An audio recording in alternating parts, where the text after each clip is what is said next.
2019 novel coronavirus. Today, the DOH is confirming that a 38-year-old female Chinese patient under investigation, or PUI, is positive. Kanunsyo ang Pangulo ng travel ban sa mga Chinese nationals galing sa Hubei province kung saan nagmula ang novel coronavirus.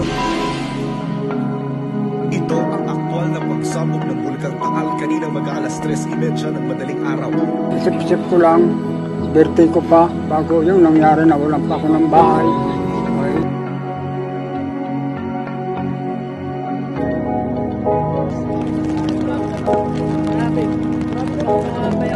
Mga anong oras sila ba sila tumaas? Dalawang po ang kumpirmadong kaso ng coronavirus disease 2019 sa Pilipinas. Aming lugar, bubong na lang ang natira. Wala naman na sa ibang gamit. May sarili lang.